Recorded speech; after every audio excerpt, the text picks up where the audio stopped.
Welcome to Movies That Matter, the podcast that goes beyond basic film criticism to boldly explore a social issue affecting people's lives.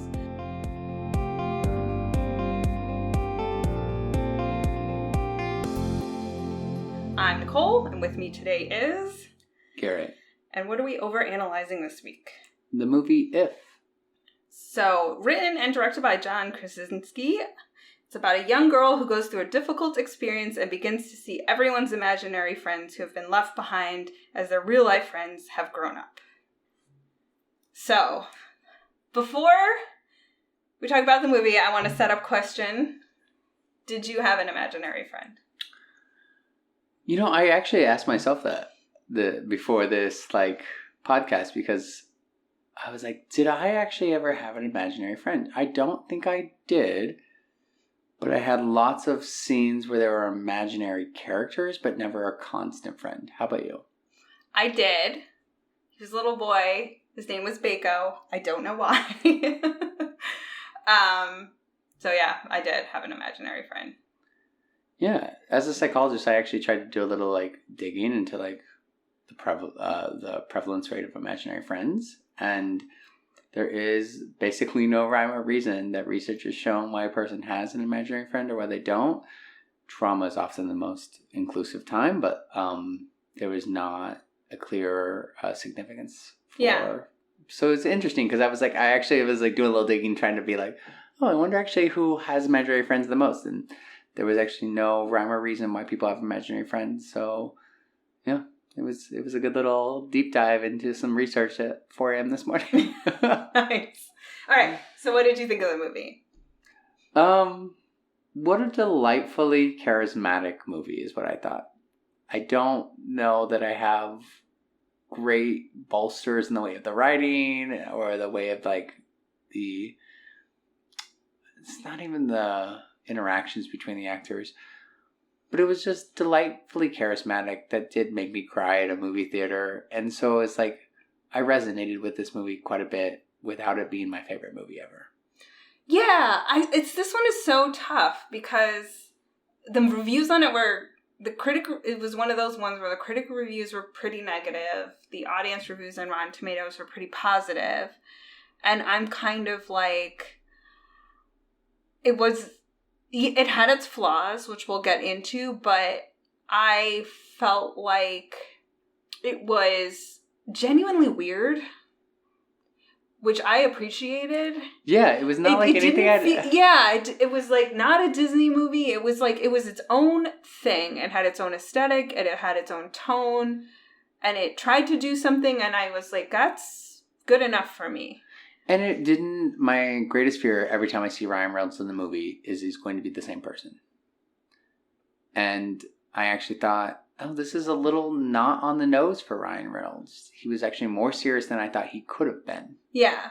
And so I thought that was also... spoke to what you're saying, the quirkiness of it. It was so odd that Ryan Reynolds was not the weirdest thing about the movie. Yeah, and I liked his...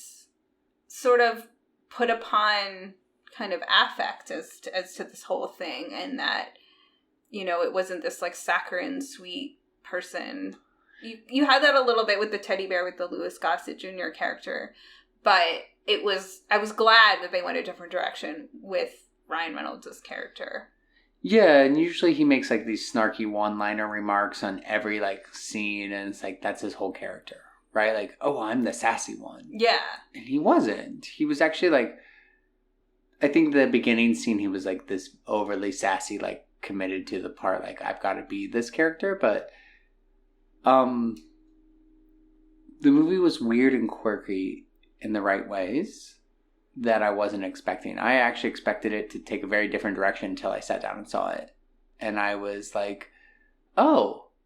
I thought this would be more child-friendly, more kid, lovey-dovey, making fun of the imaginary characters, laugh fest all the way through. And there was a lot of serious content in this movie. There was a lot of serious content. And, for me, this is a movie where they literally show basically assisted living for imaginary friends and talk about everyone losing their memories. So as someone whose mother lives in memory care and assisted living and has Alzheimer's, like, it was kind of a lot at times, like, to kind of, I was not expecting that theme to kind of come through either. Yeah, the overarching theme of the movie is kind of like loss of a parent. And I was not expecting that to be the theme of Imaginary Friends. When I went into it, I thought it'd be like this quirky kind of fun sitcom about like, oh, my imaginary friends like got lost and now we have to find them or something. But it was the overarching theme of losing a parent, and this young girl B losing possibly two parents. Right. And as I was sitting there watching this, I was like, oh, maybe we shouldn't do this podcast, Nicole. Like, this is hitting closer to home probably than you would have liked. And I was sitting in the theater and I was crying. I was bawling. I can't tell you, like, the text I sent to somebody was, sometimes the world knows I need joy in the places I don't look for it. Mm-hmm. And this movie actually brought up 3 other podcasts we have done together. Where Did You Go, Bernadette? Wonka was the one I was most thinking of. And then a lot of Ugly Dolls. Fitting in with culture. And if you've listened to all 3 of those, good for you. And you already are on page with me because I'm sure you remember everything. If not, just a brief overview. Ugly Dolls was about fitting in with your culture and who you are and accepting who you are. Where'd You Go, Bernadette was about creativity and manifesting the things you want. And Willy Wonka was joy and just enjoying things because they happen and they are experiential. And it's weird to kind of have a meta podcast about podcasts. But I was sitting in the theater crying. And I was like, wow, a movie I was expecting to be a comedy came out, made me feel more than if I had gone in actually expecting to watch a real comedy. So I think the thing that, like, most made me think about Wonka, too, was, like, again, art direction. And good Lord, whoever made the sets and costumes deserves a raise. And an award. Again, and you're like, it's like a thing that people can do. Okay, so just on the costume front, there was a lot of mixing of patterns. Like, B would wear, like, a patterned shirt and striped pants, and it would work. And there are people who have an eye for fashion who can do that thing, and I am not capable of it. Or interior design, too, right? Like, people who have an eye for design can, like, make 2 patterns work together where for every one of the rest of us, it would just clash and look terrible. Huh. And so, like, the movie was just filled with a design eye that was just, again, sometimes, like, I made it through Napoleon on costumes alone, right? This movie, the doorknobs, I was like, where did they get those doorknobs I want? Like, this old, probably fake brownstone or apartment building, turn of the century apartment building in Brooklyn, like, the tile floors, like, everything was amazing. But there wasn't a scene that was void of color either. Like, they wanted you to focus on one color in a scene. But if you didn't look at that color, everything else in the scene was so vibrant. I agree with you. You noticed the textures. You could look at something and be like, I would never have thought to pull that off. But it worked really well for them. And I actually found a nice, comfortable symbolism in once we started learning who the imaginary friend was and who their person was.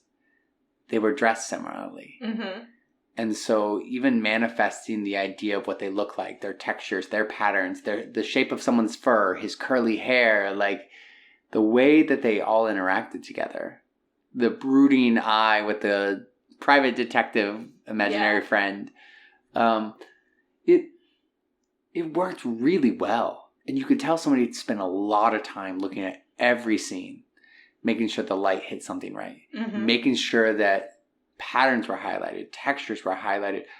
But the use of light in this movie I actually thought was one of the best we've seen in a while and probably will go under-recognized. Mm-hmm. Like the use of light from a soft focus to a hard spotlight was so wonderfully done.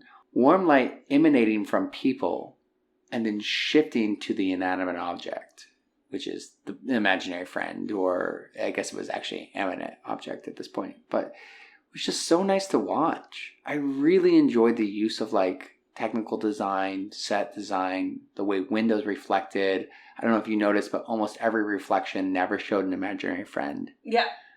But they saw themselves, which I thought was very telling about the movie. Seeing a reflection of what I need from the world in almost everything. Even the hospital had great patterns, great textures, like different levels of like, I was like, I don't know where this hospital is, but I want to go there because I've been in a lot of hospitals and they're very white. They're very boring.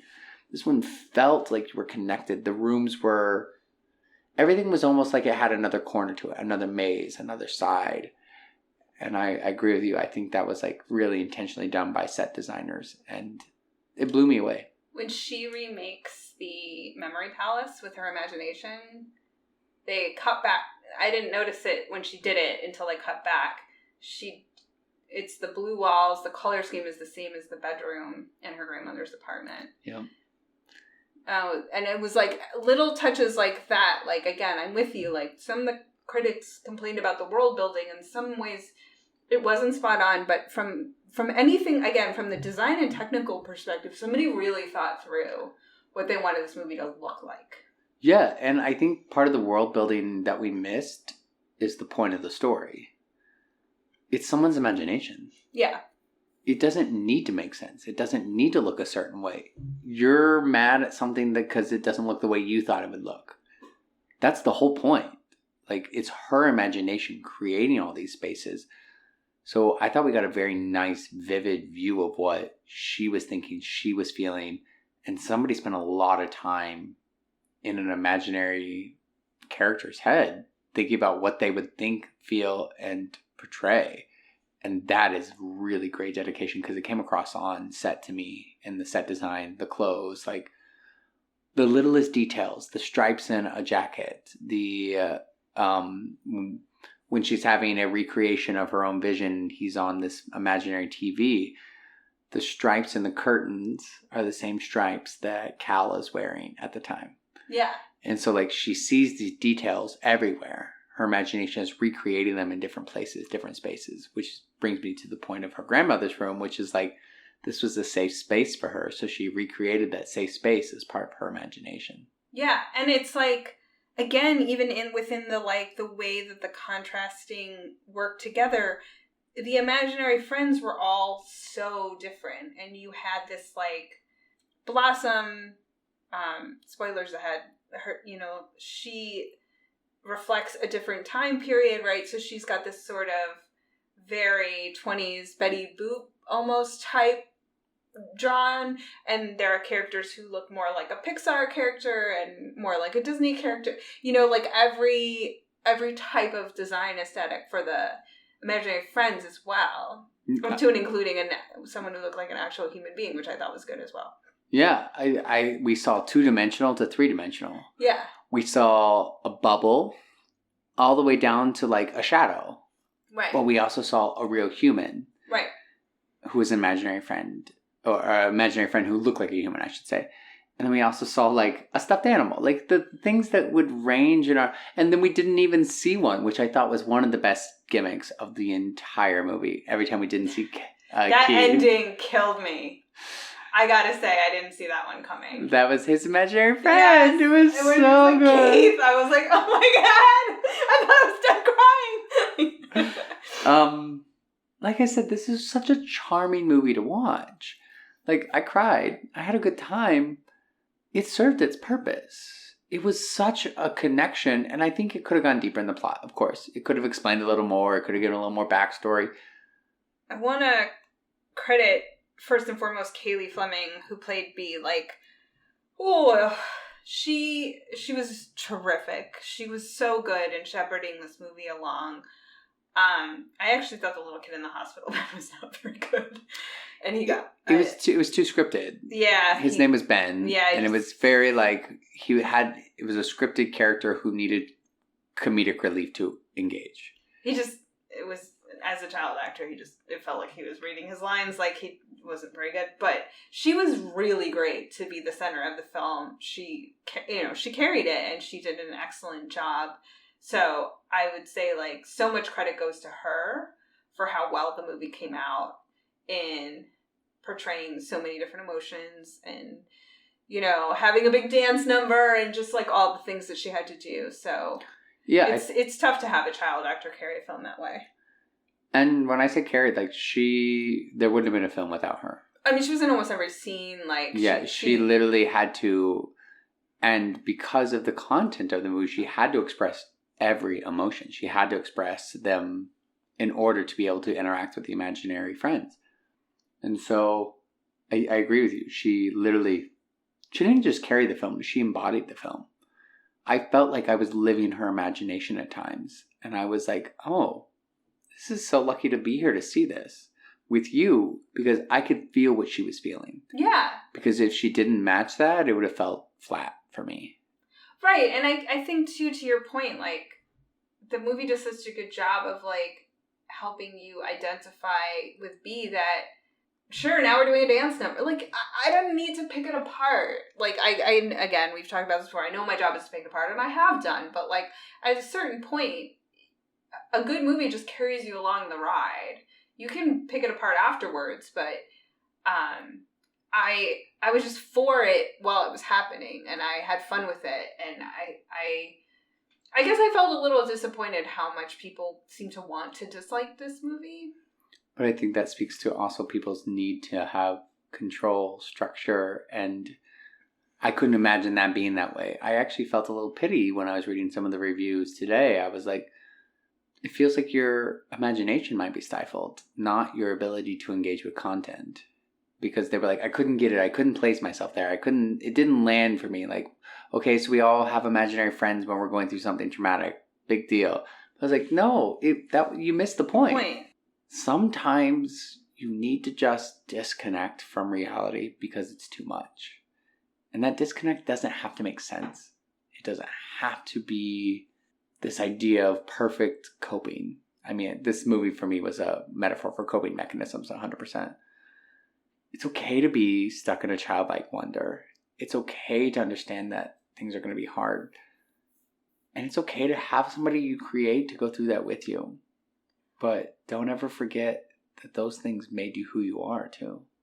Yeah, I mean, so the reviews I read all seemed to say, I must have read at least 3 reviews that said Pixar would have done this better, or it wanted to be a Pixar film. And it was just like, I kind of, it was like, it really didn't want to be a Pixar film. It was very intentionally actually not trying to copy Pixar at all. So I don't think that's a fair criticism. And whether or not Pixar would have done it better is neither here nor there. Like, why? Like, I guess they wanted it to be Toy Story. I think that's what that was about. I think one review brought up Toy Story, where how, like, you go back to your childhood dolls and you're like, whoa, whoa, whoa, whoa, whoa. The concept of an imaginary friend is so totally different.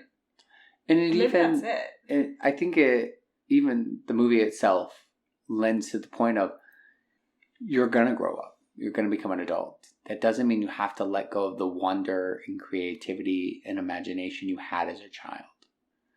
And that can get you through adult circumstances because those skills are the same. Versus Toy Story is all just nostalgia. Right. The nostalgia of being there in that moment, playing with your dolls, having a good time, remembering you were a child. Versus this movie wanted you to remember you can grow up, but you don't have to forget the love you had. Nostalgia versus actively remembering who you are. Yeah, I took a slightly different take away from it. Partly based on the grandmother, and when she's talking about, oh, I used to love to dance and I used to have all these dreams and now I'm old, and her family was going through a crisis which she was going to be there for, but then they were going to move back to wherever they're from and she was going to be alone. Like, like one of the last scenes of the movie is like them pulling away in the car. I'm going to cry. Them pulling away in the car. And she's not alone because she has her imaginary friend back. And I felt part of the message. I'm not disagreeing with you. I'm saying, like, there was a lot of messages in there. And so I think one of them was, the loneliness of old age. again, they kind of set up assisted living so that they can all live together, and you have the grandmother in juxtaposition who's living on her own, and like how she needs an imaginary friend the same way she did when she was a little kid. Yeah, no, I thought the end scene was probably crafted one of the best scenes I'd ever. So the grandmother has already reconnected with the joy she had from her imaginary friend, but has not acknowledged that the imaginary friend existed. And now I'm going to cry. Yeah, it was a lot.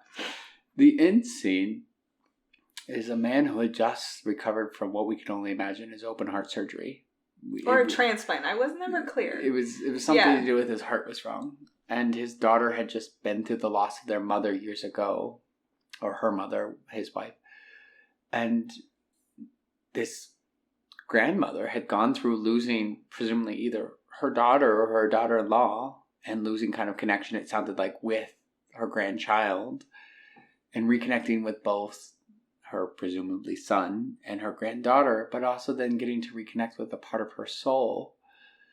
And the very last scene in the movie is she looks at her imaginary friend and she's basically like, shall we go inside? Shall we continue to live in wonder and joy? And remember that you're not alone, even in old age. And sometimes the things that we draw parallels to, that, when we're a kid, we love naps, we love food, we love going outside, we love just relaxing and sleeping all day. And as we retire, we go back to those things. I can sleep in all day, I can nap, I can do the things I enjoy. And just kind of, and seeing her reinvigorate this passion when she looks right at her imaginary friend. And like you said, she says, shall we go inside? And the imaginary friend melts right there. Like she has like 3 expressions, which is like shock, joy, and love at the same time. And that was probably one of the most pinnacle parts of the movie, stating that you don't need to be young, you don't need to be old, you need to just sometimes have somebody there to care for you when you're alone. Yeah, it was a really powerful message, and I appreciated the shout outs to Harvey. I did. But I also I went into this movie being like, I'm gonna hate this because absolutely one of my all-time favorite movies is Drop Dead Fred. Mm. So I was like, you've got a really high bar to live up to this imaginary friend movie. And there have been a few, like I said, they shout out Harvey. And I thought, Drop Dead Fred was about how, you need to go back to your childhood trauma and work through the stuff that you didn't work through. And so, like, he comes back into her life when it's falling apart and teaches her how to grow up all over again, right? Mm-hmm. And this movie was a totally different message and a totally different function, which... I'm here when you need me. Yeah. You're not alone. You don't have to learn a lesson. You don't have to work through your trauma. I'm always going to be here when you call on me. I'm not actually ever gone. I'm just distant. Yeah. And that for me was probably why I bawled the most halfway through the movie. I probably figured out the plot twist a little bit sooner than most people. I didn't figure it out in The Sixth Sense, and I am never going to be called out like that ever again. Because my best friend had it figured out in like the first 5 minutes of Sixth Sense or whatever, and she was like, this movie was stupid, because she knew what was coming. And I was like, so yes. I'm in the same camp of I figured out The Sixth Sense very early, so I was like, this is not a good movie, because like there's no shock at the end. Yeah. If you want to really, Saw was the biggest shock I had ever seen in my life, so. But I actually picked it, so we're going to spoil it. If you've listened this long, you don't care at this point. Ryan Reynolds' character, Calvin, is actually Calvin the Clown, who is Bee's imaginary friend. But you wouldn't know that going into it because he is human. And so, but when they got to the nursing home, and I had suspected that was probably the issue in the first place. But when they get to the assisted living nursing home for imaginary friends, and he said he used to be a clown and his whole job was to make you laugh. I was like, oh, so he's her imaginary friend. And his job right now is to help her help other people. And that was a meta message I was not ready for. His whole job as her imaginary friend was to help her get through trauma and grief by helping other people. She needed to feel good by feeling a purpose, feeling a dream, feeling successful at something. She had already lost her mom, and she was about to lose her dad. And if she didn't feel successful and like worthy, she wouldn't have any purpose. And I was mortified and terrified by that. Because it's like this young girl has gone through so much trauma, and she's still worried about, can I make a difference in somebody else's life? And I was like, wow, what a selfless act, but also a way of coping too. To not worry about myself, to worry about everybody else. To the point where her drawings in her notebook actually became what I thought was the neatest part. Like, and I have my hypothesis that this movie, that all those imaginary friends are actually different facets of her. Mm. And that she found them other homes because she didn't know where to put those feelings. Okay. And it's people who needed those things in that moment. She found who they were and who they were connected to. There's very specific kids that got reconnected to. But every time a kid got connected with their imaginary friend again, the score, the lighting. I literally was in a theater with 2 other people, and I only see movies late at night, everybody pretty much anymore. And I was in the theater with 2 other people. And the literal, like, oohs and ahs from these 2 people was like what I was feeling, just not expressively out loud. Was on par with like, this movie made you feel good because it made you realize we're all human and we're all ready to grow up so fast, but forget we're still a giant child inside. Part of why figuring it out didn't ruin the movie was because, again, you have a lot of really sort of somewhat sentimental, heartfelt moments between imaginary friends and, you know, the kids they reconnect to. But Calvin's role in her life is not at all sentimental. He's pretty unsparing. Like, he is sort of doing the Ryan Reynolds snarky thing, but he's helping her how she needs to be helped. She doesn't want someone to coddle her. She's in her phase of like, I'm not a kid anymore. Like, he's giving her what she needs, which is different than what another kid might need. And I thought that was part of what I really appreciated about the movie, was that it shows you, or, you know, like the super trench coat spy was like, oh, we gotta go with them. I figured it all out. Like, and you're like, yeah, there's a kid out there that's going to be their coping mechanism. Mm-hmm. That's what they need to counteract their fear, anxiety, whatever emotion that they're having. So I liked that it didn't just give you this really simple narrative of like, oh, everybody just needs a hug. I agree. I think to your point, every imaginary friend had a trigger that kind of counteracted what their kid needed. Yeah, I thought that was really well done. Like, Tabitha was my favorite. The unicorn who's all nonsense and loving and caring, and let me just show you this beautiful, like, rainbows and sunshine all the time, had a kid who was like task oriented. I have to do the next thing. It was like, and you know, or the nurse who is afraid of the dark but then sees pain all day, but her greatest fear is being afraid of the dark. Or the guy who was like overwhelmed with anxiety and emotion, and his character, klutzy, right? Yeah, and his whole character was like, I'm big and like named Lummox, and I'm klutzy, and I'm named after the wrong color. Like, yeah. My name is blue and I'm purple. Yeah. Like, he's an oxymoron. Well, he's like, he's his counterpoint is like, making mistakes is okay. Yeah, we're all gonna get through. Like, you can be klutzy and you can knock things over and you make mistakes and it's gonna be fine. And his build up, what I really loved about Steve Carell's character was that I am anxiety ridden, and when my anxiety gets so high, I like have a discharge, which is in this movie a sneeze. But like, it's so fun to see like anxiety described in a way that is palpable for people. And I was like, oh, several people are going to relate to that, because they're going to be like, oh, my body feels so constrained, but his was just a sneeze. versus a panic attack or breathing problems, or like when your anxiety does spike. But even every character who was an imaginary friend had a different quality, which I think was so wonderful. You know, Bubble pops when they get overwhelmed.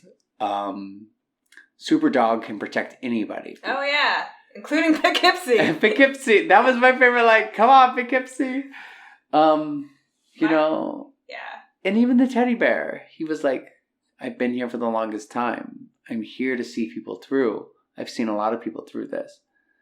And just the symbolism of a teddy bear being like you can't see my hands, but quote, idealism, safe space. And I thought it was so lovely how they captured so many emotions, so many contexts in imaginary characters. And then Calvin, I think, is exactly right. He didn't coddle her. He didn't say, you need to be a kid. You need to be more, you're going through something. You're a kid. It's fine. You'll get over it. He was like, great. Let's figure it out. Let's get through it together. Let's do whatever you need in this moment to feel better. And then when you realize in the end, he's just a clown the whole time. If you weren't crying in the theater, that's your fault. The message is different, but the way I felt is like, it's okay to be different. It's okay to have an imagination. But it's also okay to understand that pain happens. You do not have to run from it. And this is where we differ from Wonka. He used imagination to escape pain. Right. This movie uses imagination to say pain happens. Yeah, to cope with pain. It is tangible. What are you going to do once it happens? Yeah. Yeah, I mean, again, it's just still like ugly cry bawling at the end of Drop Dead Fred as well. I think this is something that is particularly resonant with me and may not be resonant with everybody. And I think that maybe was part of why the critics came down so hard on it. I knew somebody who said that they would never, they hated fiction. They only ever wanted to, watch or read whatever, nonfiction things. They only wanted, documentaries or whatever. And they said it was because, fiction was, not true. Why would they want to see something that was not true? And I was like, the whole purpose of art in general, but fiction too, is because it's more true. It highlights the truth in a way that you can't see it. But also, why live in a world that's only true? Why? Yeah, and why is that your criteria? Yeah, why not enjoy art for art's sake? I hate people who are like, oh my god, that art is awful because da da da da. I'm like, okay, great, but that's their favorite piece of artwork, right? Yeah. This is what I felt about this movie, and I think why I don't understand why the critics hated it so much. You had to find something to criticize because you couldn't use your imagination. Because you couldn't involve yourself in finding, oh yeah, I have this imaginatory experience. And all I really want from people is to not be the most imaginative person. I want you just to disconnect from whatever you're doing, your phone, your life, or just sit and watch a movie that says, hey, it's okay to dream, have weird thoughts, and it's okay to cope with trauma in different ways.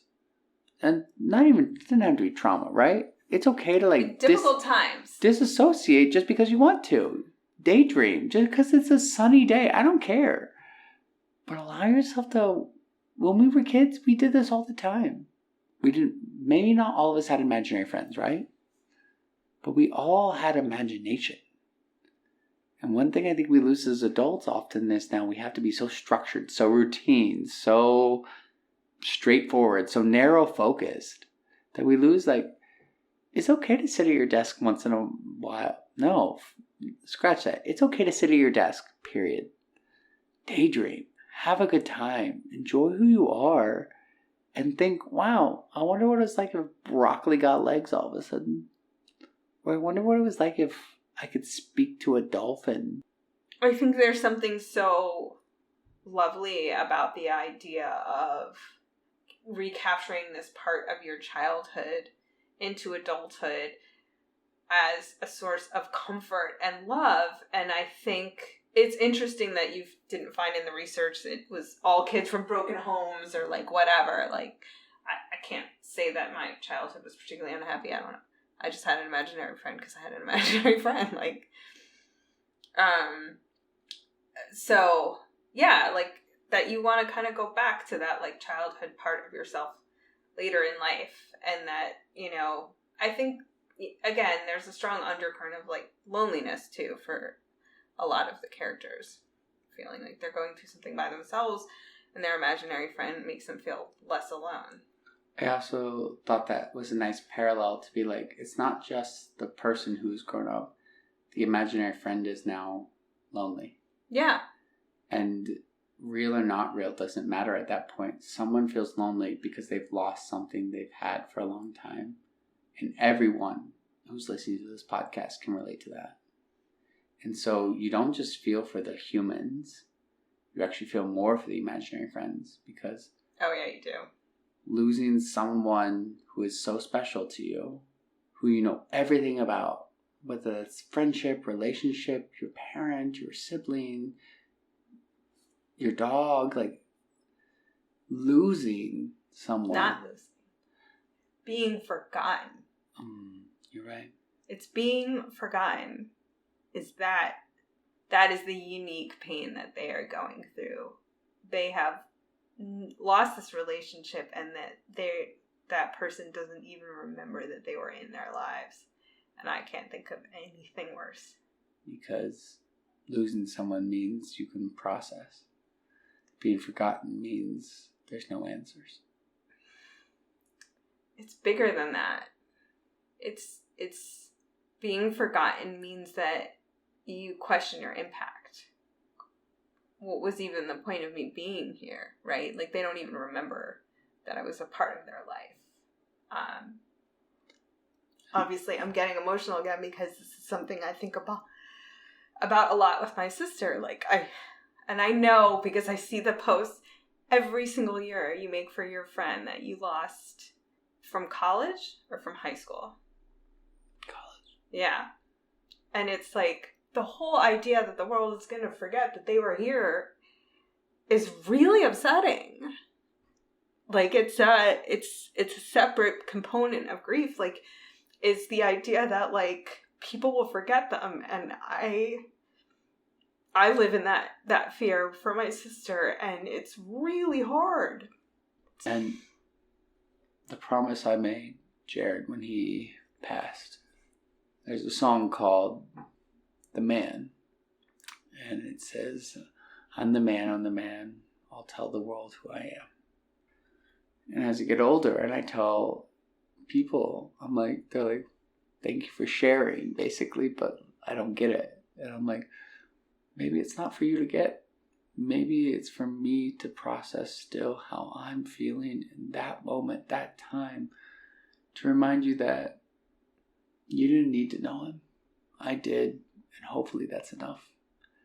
Because if I knew them, and I loved them, and I cared for them, and I'm telling you about them, it means that I think you would care about them, and you would love them too.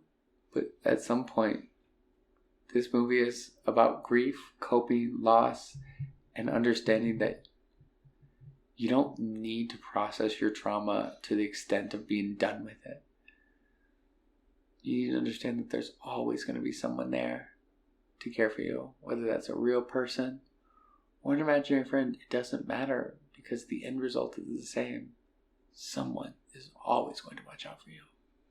Yeah, and that your method of coping, as long as it is a method of coping, doesn't have to match mine. No. And it never will. No. Because we're all individual humans who are different. Big breath. So on that note, social impact score.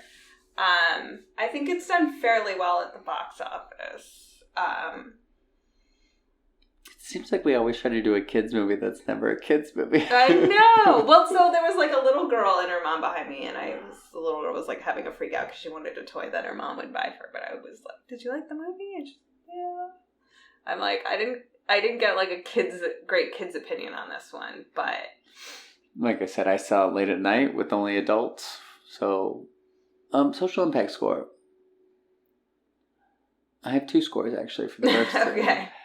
I think it's actually probably a 7.5. Okay. If you've experienced anything in this movie that could connect with you. Because it's something to talk about. There's a lot to be talked about with your spouse if you went and saw this movie. There's a lot that can be extrapolated from this movie. And then also a 5, because if you didn't like it and you didn't land with it, you're still going to walk away knowing that you should have talked about something. And that's still, all press is good press, I guess, because it's bringing up these conversations about, well, maybe you are stifling something. Maybe you aren't. And that 5 will then be raised to the 7.5. Yeah, I mean, I'm at like a 6 or a 7 on the movie front because I think it wasn't a Pixar or a Disney movie, right? Like, it was its own thing, or DreamWorks. Like, it wasn't a Temple franchise. It was something trying to be pretty different. And it wasn't like other things that were out there. And so I give the movie a lot of credit for that. But yeah, I think it's just really hard to know where movie audiences are these days. Hardened is what I feel like most times I read reviews. I feel like less able, I mean, and I've always made this complaint. I realize you can go back to episode 1 and I'm probably saying the same thing, but I feel even more out of my depth in terms of what's penetrating people's cultural consciousness these days. Past something obvious like Barbie. Like, I don't know. Well, and even then, we knocked them over the head with it and they didn't get it. Yeah, whoa. So I think you're right and I think maybe that's the whole encapsulation of this movie. We're not going to be able to reach people who don't want to be reached. Yeah. All right. Recommendations for the people who want to be reached? 2 recommendations in brief. 1 is self-care. If this movie did resonate with you, or this podcast resonate with you, take some time for yourself. Have a cathartic cry. Hopefully we give you a cathartic cry. We cried several. The edited out version doesn't count, but like we cried several times. But really just that self-care is being in touch with yourself. It doesn't mean you have to take a bubble bath. It doesn't mean you have to go on a long run. It doesn't mean you have to watch another children's movie. It doesn't mean you have to like drink a bottle of Jack. I mean, that really is not self-care. It means take your time for yourself how you need. Okay. And then my second one is just go read a Dr. Seuss book. To remember that nostalgia is important, but what Dr. Seuss taught us more is your imagination is the only thing that limits you, not the way you interact with the world. So, obviously my recommendation is that you watch Drop Dead Fred, which is just like funny and hilarious and terrific. But I had the good fortune to be in New York City for work. Please do yourself the favor of seeing Hadestown. It was astonishing, amazing. I loved everything about it. It was so great to see a completely original musical. The cast I saw was great. The touring company will be great. Check out Hadestown. And if you want to tell us all about your imaginary friends, we're at moviesmatterpod@gmail.com. Hit us up on our website, moviesthatmatterpodcast.com. We're on most social media. We're not doing X anymore, so you can forget that. And leave a comment on the YouTube video, anywhere. We're here to talk to you. And remember, movies matter. And so do you. We'll see you next time.